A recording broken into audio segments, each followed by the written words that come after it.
All right, boom. Welcome back. No effort, no intro. Let's jump right into it. I don't even have a title for this yet because I literally just got the idea in my head as I was driving. But today I want to talk about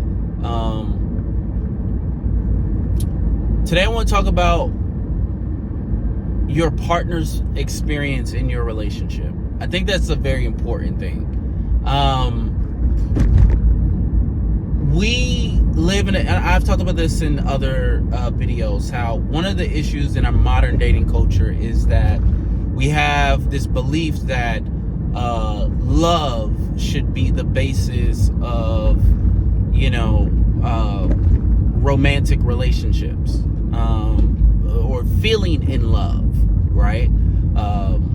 And the problem with this notion that feeling in love is important in long-term relationships is that it's a subjective feeling that means different things to different people. And you being in love with your partner doesn't guarantee them anything. Them being in love with you doesn't guarantee you anything. And so if you want somebody to spend the rest of their life with you, you've got to give them a proposition that makes sense. And I think a lot of people are struggling in relationships is because, and I believe this is, we're at a spiritual, and I think every generation feels this to some extent, because and it's kind of true in every generation. We're sort of at like a spiritual crossroads where we now live in a world, because of technology, we don't need humans in the same way that we needed humans in the past, right? So it's very hard to look at traditional relationships objectively and think that they were like this beacon of examples for modern relationships when you factor into the fact that women couldn't work. It's like, yeah, women weren't divorcing because it was illegal for women to get divorces. But as soon as women were allowed to get no-fault divorces, the divorce rate shot up. So what does that really tell you about relationships during that time? We are now in a time period where we don't need to get married for agriculture. A lot of y'all don't know it, but rich people still get married for power and to consolidate wealth and to consolidate resources. That's why rich people get married. Or that's one of the reasons that they still get married. A lot of poor middle class people, they don't have to worry about that. But yeah, so it's one of these things where if you want someone to be in a relationship with you, it's got to benefit them. Like, who gives a fuck that you're in love with them? Who gives a fuck that they're in love with you? If your relationship, if their relationship with you is causing them to not enjoy life or not get the most out of their life, or if they could just have a better life without you. A lot of people think, like, this is why I don't like the conversations about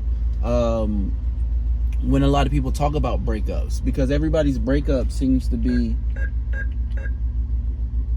centered like around like cheating or centered around whatever, when I don't even think those are the real issues. Like, a lot of people think like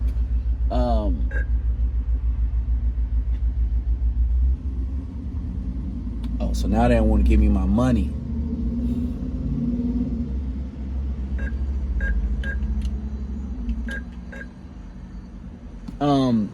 When I don't even think that's the real issue. I don't really think that like the cheating aspect is the real issue. Like, a lot of people think like, oh, you don't want to be with me because there's someone else. It's like, no, he doesn't want to be with you because he's been with you. Like, she doesn't want to be with you because she's been with you. That's a tough pill for a lot of people to swallow. And a lot of people refuse to swallow that pill. That you're single because you're a shitty partner. Right?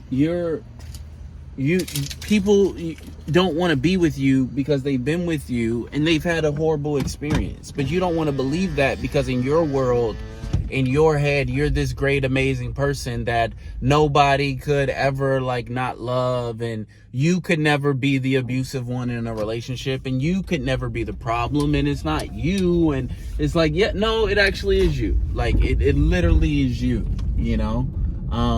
Like people don't want to be with you. Now, again, I think we also need to take some of the stigma off of being single in general. I think too often being single is seen as something that's like bad, and I don't think being single is a bad thing, right? But if you want to be in a relationship, you need to start looking at it from your partner's perspective. Like, what is it like to date you? What is their experience like? That from their perspective, knowing their values, what they hold dear to their heart, does you being in their life add to their life or take from their life? Not what do you feel? Not don't list a bunch of things that you do for the person, because that's your perspective. I'm saying from your partner's perspective, from their values, from their goals, from their aspirations, for the things that how they measure the quality of their life. Using those metrics, what does your life add or subtract to their life? That's going to tell you the quality of the relationship. Like, think about breakups. I was thinking about this earlier, about how breakups are usually one-sided, and one person is like, you know, a lot of times or sometimes it's one person, they're blindsided by it. They're like, I couldn't, like, I'm always amazed by those stories of like, I had no idea this could happen. I had no idea. Right? And I've been in situations where I've been duped, so it's not like I'm not empathetic.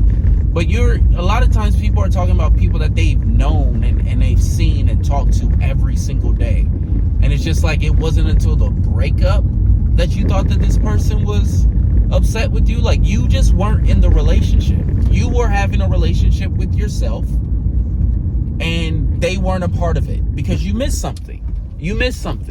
And I think a lot of people give like manipulators, narcissists, the bad guys way too much credit. Sometimes it wasn't the bad guy. Sometimes you didn't get manipulated. Sometimes you were just self-centered and you didn't give a fuck about the other person's perspective. Sometimes that's what it is. Sometimes that's why you got duped. That's why you didn't see it coming. Right? You were too busy focusing on all their flaws that you didn't see any of their hurts, particularly any of the hurts that you caused, right? So that's something that you got to start thinking about, because we are living in a generation where, and it's going to be like that going forward, where humans don't need humans. And that's actually quite scary, because humans have shown the willingness and the desire to fully genocide people and other human beings that they don't like and that they don't think are worthy to exist. And with AI and just how the world is moving, like, we're getting to a place where we don't need people. And so if you want this relationship that's going to be based on two people being in love, you're going to have to maintain love over a long period of time, which means that you have to get out of your emotions, and you have to consciously do that with another human being. Because if you do not consciously do that with another human being, you're going to be by yourself. You're going to be by yourself. And I don't care how you feel. I don't care how right you think you are. I don't care about any of that stuff. And nobody else cares about any of that stuff. You can think you're right. You can think you're hurt. You can think you're the victim of all your relationships. The next person does not give a fuck, bro. The next person does not give a fuck, sis. I'm sorry. They don't care. And nor should they. You should not come into somebody's life, dump all your trauma, dump all your problems, dump all that onto somebody else, and then get upset when that doesn't work out, right? Like, that's what so many people are doing for so many different relationships. And so it's one of these things where it's like, one of the things that's going to help all of us is if we start trying to view our partner from our partner's perspective. Stop trying to put our partner in a box and go, this is the way you should behave. This is the way you should do things. And just go, well, this is what my partner values. And there's two sides of that. One, we got to be willing to show ourselves and be vulnerable with our partners, which means both people have got to create a space to where the other person even wants to be known. A lot of people go into relationships guarded, and then they wonder why the relationships don't work. It's like, well, because a requirement for the relationship to work is vulnerability and trust. If you are coming into the relationship, right, untrustworthy and unwilling to be vulnerable, well, guess what? It's not going to work out, right? Some people come into relationships like, not willing to listen to their partner's perspective and give credence to their partner's perspective. They just think, well, this is what I want. This is the way I think a relationship should go. And if it doesn't go that way, something's wrong with you and everybody else. Okay, that's fine. But your partner's not going to have a good time in that relationship. And that might not matter to you. And if that doesn't matter to you, then you're probably not watching this video anyway. But if that does matter to you and you actually care about your partner's perspective, stop thinking about yourself. Get over yourself. You're not that important. They can replace you. They can find happiness without you. They can find love without you. They can have a successful life without you. They can find a better father without you. They can find a better mother without you. They can find a better partner without you. You are replaceable.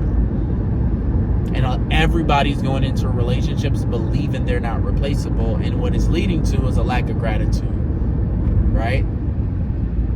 You don't even think about, because when you start doing this, you're going to be more mindful of how you do everything, even how you bring up like disagreements, right? Some people don't even know how to bring up disagreements. Some people bring up disagreements in an adversarial way, right?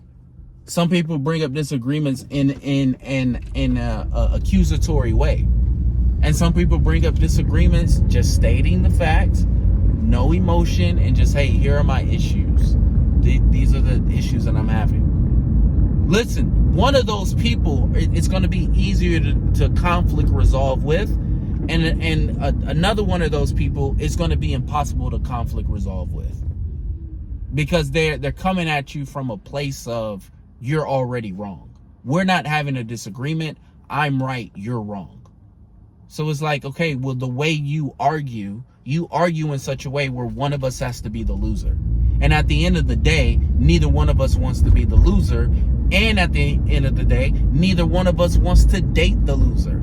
So if you are constantly going into conflict resolutions or disagreements, and I'm right, you're wrong, and this or that, it's like, it ain't gonna work, right? But when you're mindful of your partner's experience, you're like, wait a second, I don't want my partner, even though my partner did do something that I don't like or that I disagree with, this is still my partner, and I don't want them walking away from this conversation thinking that I don't love them, I don't care about them, or that, they're the reason why my whole life sucks, or they're the reason for this, that. Like, I literally just want this issue resolved. But for a lot of people, that's not what it is. A lot of people, you don't just want one issue resolved. Due to your own hurt, trauma, and everything, you want something else. And so it's that's something to help everybody out today, just to think about, like, when you go forward in a relationship, like, think about your partner's experience with you.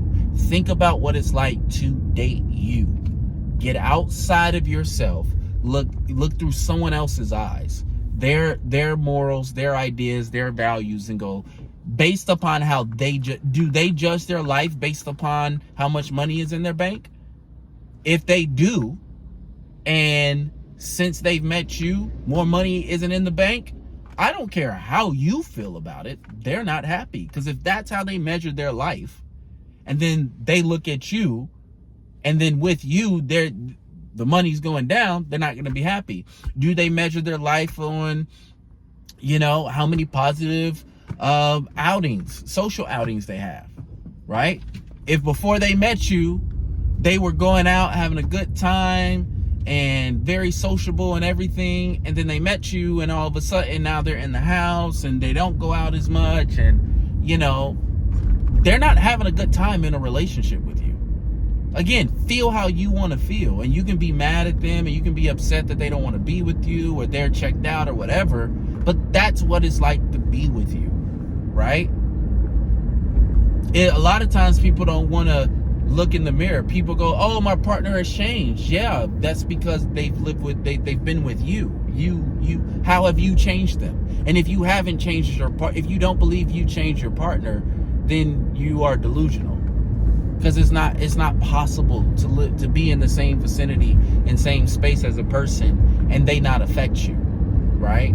And so it's one of these things where it's like, and that doesn't mean you need to take accountability for everything, but then that goes into a whole nother thing, and we got this big all or nothing mentality when it comes to a lot of things in life, and life isn't about that. But anyway, I'm starting to ramble, so that means it's time to end the video.